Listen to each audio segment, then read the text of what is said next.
চিড়িয়াখানায় হরিণ, খরগোশ, বানর, সিংহ দেখতে গিয়ে নিজেই যেন একটা বানর হয়ে গিয়েছিলাম। কারণ একদিকে চিড়িয়াখানা ঘুরে দেখার জন্য আমাদের হাতে সময় ছিল খুবই অল্প, তার মধ্যে চিড়িয়াখানার পশু পাখিগুলো একটার থেকে আরেকটা দূরত্ব এত বেশি যে আপনি কচ্ছপের মতো হেঁটে হেঁটে চিড়িয়াখানা ঘুরে দেখে শেষ করতে পারবেন না। সেই জন্য আপনাকে বানরের মতো দৌড়ে লাফিয়ে লাফিয়ে চিড়িয়াখানা ঘুরে দেখতে হবে, আর সেটাই করেছিলাম আমি। তাহলে এবার আমার সাথে চলুন মিরপুরের সেই চিড়িয়াখানাটা ঘুরে আসি।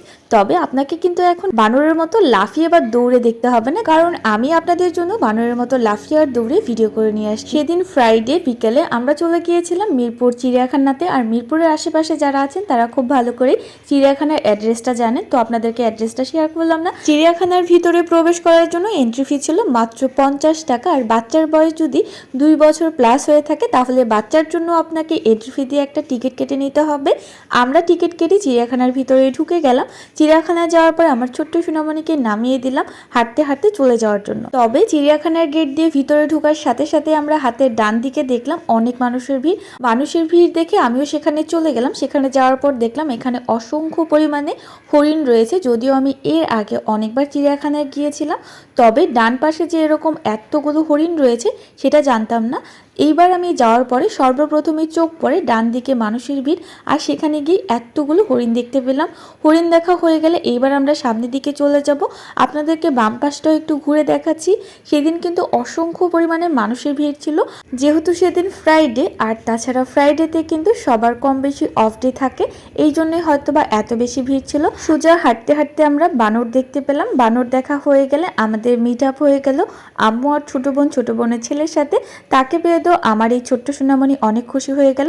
ওদিকে তার নানু তাকে কোলে নিয়ে হাঁটছে, কিন্তু সে একদমই কোলে থাকবে না, সে নাকি হেঁটে হেঁটে যাবে।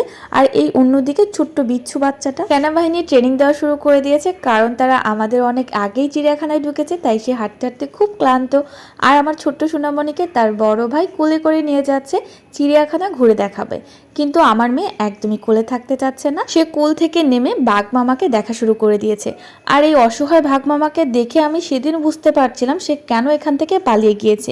এরকম একটা পরিবেশে আসলে একা থাকা একদমই সম্ভব না, আর জায়গাটা খুবই নোংরা ছিল, সেখানে ভাগ কেন? আপনাকেও যদি রাখা হয় তাহলে আপনিও সুযোগ খুঁজবেন কখন এখান থেকে পালিয়ে বের হওয়া যায়। একটু ঘোরাঘুরির পর আমার ছোট্ট আম্মা জানে চকলেট খাওয়ার কথা মনে হয়ে গেল, আর এইদিকে তার নানু তাকে একটা কিটকেট চকলেট দিয়ে দিল। এই যে অন্যদিকে পাকা বড়টা কি করছে, শিকের ভিতর দিয়ে মাথা ঢুকিয়ে দিয়েছে এই কিউট কিউট খরগোশের বাচ্চাগুলো নিয়ে আসার জন্য।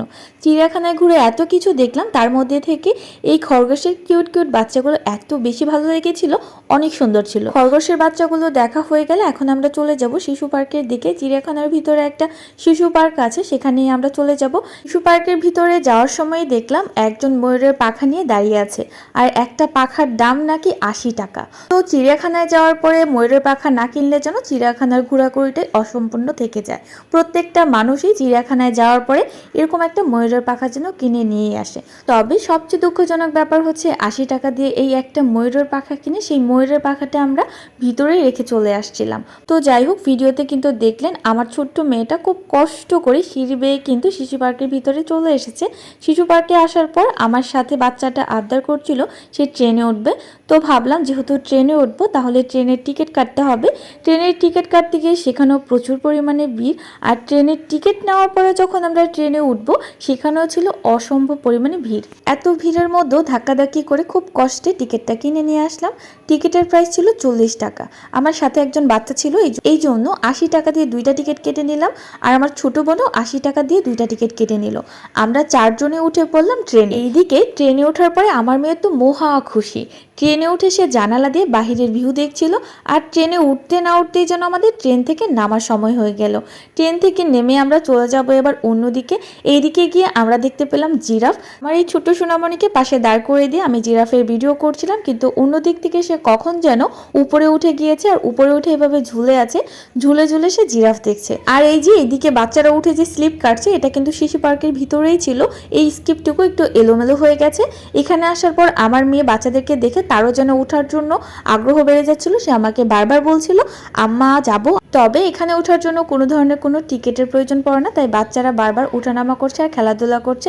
এই যে চলে আসছে সেই ঝগড়ার পার্ট, যেটা আপনারা আমার ভিডিওতে এর আগেও দেখেছিলেন।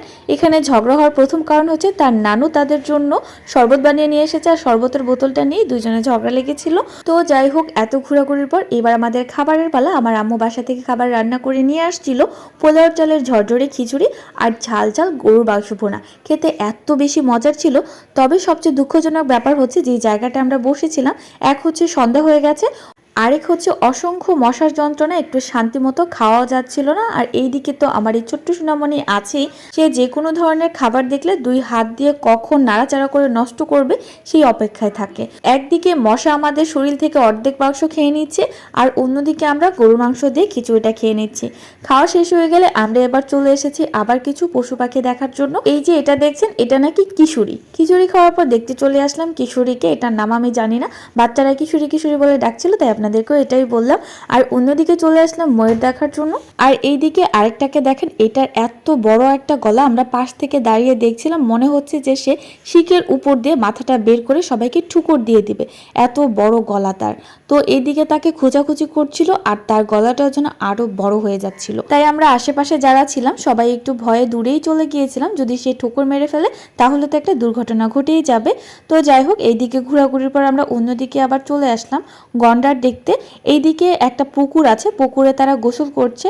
সব শেষে আমরা যখন বাসায় চলে যাব, বাসায় যাওয়ার সময় দেখলাম একটা গাছ একদম উল্টিয়ে পড়ে আছে। গাছের শিকড়গুলো যেন চারপাশে এমন ভাবে ছড়িয়ে আছে, যেখানে গিয়ে সবাই ছবি তোলার জন্য একদম ব্যস্ত হয়ে গেছে। যদিও আমরাও সেখানে চলে গিয়েছিলাম ছবি তোলার জন্য, কিন্তু সেখানে ছবি ভালো আসছিল না, সন্ধ্যা গনিয়ে এসেছে। এই জন্য সন্ধ্যা হয়ে গিয়ে একদম চিড়িয়াখানা প্রায় অন্ধকার হয়ে আসছে। ঠিক তখনই চিড়িয়াখানার ভিতরে লাগানো মাইক থেকে অ্যানাউন্স করা হচ্ছিল খুব তাড়াতাড়ি যেন সবাই চিড়িয়াখানা থেকে বের হয়ে চলে আসে, কারণ সন্ধ্যার পরে যে কোনো ধরনের দুর্ঘটনা ঘটার সম্ভাবনা থাকে। তাই আমরা ঘোরাঘুরি শেষ করে বাহিরে চলে আসলাম। বাহিরে আসার পর দেখলাম এরকম ঝিলমিল বেলুনগুলো, আর এই বেলুনগুলো দেখার পরে আমার এই ছোট্ট সোনাময়ীটা যেন বেলুনওয়ালার পিছনে দৌড়ে চলে যাচ্ছে একটা বেলুন নেওয়ার জন্য। তবে তাকে এই বেলুন কিনে দেওয়ার সাথে সাথেই যেন বেলুনটা একদম ফুটুস হয়ে যাবে, এই জন্য আর আমি তাকে বেলুনটা কিনে দেইনি। আর অন্যদিকে চোখ পড়লো ফুলের রাজ্যের, যেখানে রয়েছে অসংখ্য পরিমাণে সুন্দর সুন্দর ফুল। সেগুলো দেখার পরে আমার কাছে যেন কেনার আগ্রহ অনেক বেশি বেড়ে গেল। তবে সেখানে ফুল কেনার উদ্দেশ্যে যেহেতু যাইনি, এই জন্য আমি কোনো কিছুই সেখান থেকে কিনে নিয়ে আসিনি, তবে একটু ভিডিও করে নিয়ে আসলাম আপনাদের জন্য।